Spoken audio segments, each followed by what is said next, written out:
Juggalos? Well, to put it simply, they're fans of the Insane Clown Posse, which is a rap duo consists of Violent J and Shaggy 2 Dope.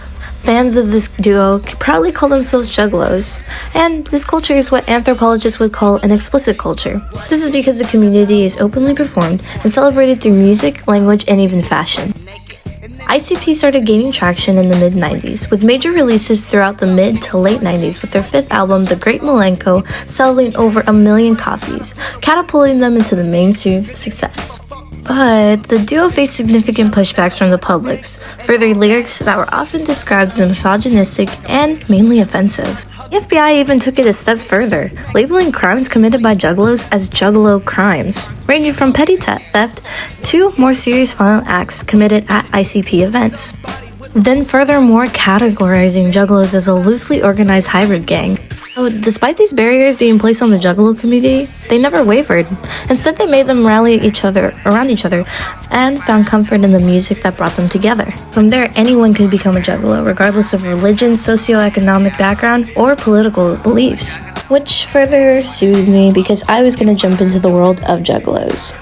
So, to conduct my research ethically, I first engaged in participant observation. One of the Discord servers and Reddit forums I joined really made me get a good feel for what the Juggalo community was all about. I made sure to ask for consent before any type of pictures or videos were being filmed, which ultimately made me closer to one of the mods of the Juggalo Discord server.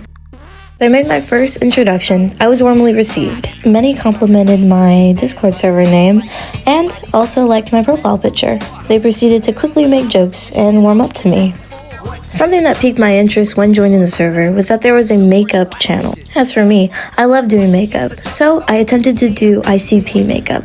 I asked for people's opinions, and they gladly accepted, saying that I should definitely take the challenge on, and that they would rate it.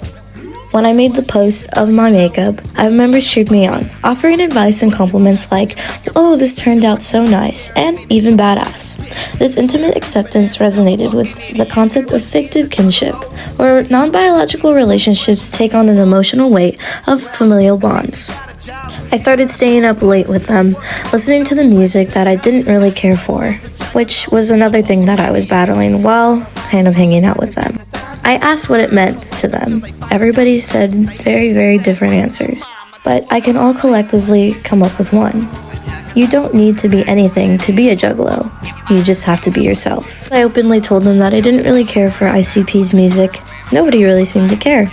They just liked that I was there trying to engage with the culture. They also didn't really take notice to me being a newcomer and a young woman at that. And even though I found commonality in the population, meaning white, older men in these spaces, I did notice that there was a population of younger teen women showing support and resonating with being a quote-unquote juggalette, which is a term for female juggalos. So I ended up not really feeling isolated like how I first thought. I think it's also important to note that Reddit's upvoting system functioned as a form of subculture capital. I also noticed a lot of insider jokes in the Juggalo community. The Reddit showcased it very, very well. But on Discord, it offered more of an intimate forms of bonding. Real-time conversations during listening parties kind of revealed a layer of emotional support often hidden in the meme culture. Well, as my biases seemed to kind of shrivel away, I leave this project with a deep respect for the Juggalo family and the refusal to be defined by anyone but themselves. While I was also doing my research, I stumbled upon this interview ICP had, and I thought it was really important to really just show how they felt about their own fans. We don't sell drugs, we don't claim neighborhoods, we don't make gang moves. There's no organization, but they didn't know how to with it. They don't know what to say about it, so they have to say, well, it must be something bad, it's got to be a gang. So when we get together and we're with Juggalos, the feeling is so energetic and awesome that it's just the only word to describe it is family. Right. That's why they chant it. They chant family when they're in line before the door is even open. The best thing about being a Juggalo is my family. Family! Family! Family! Family!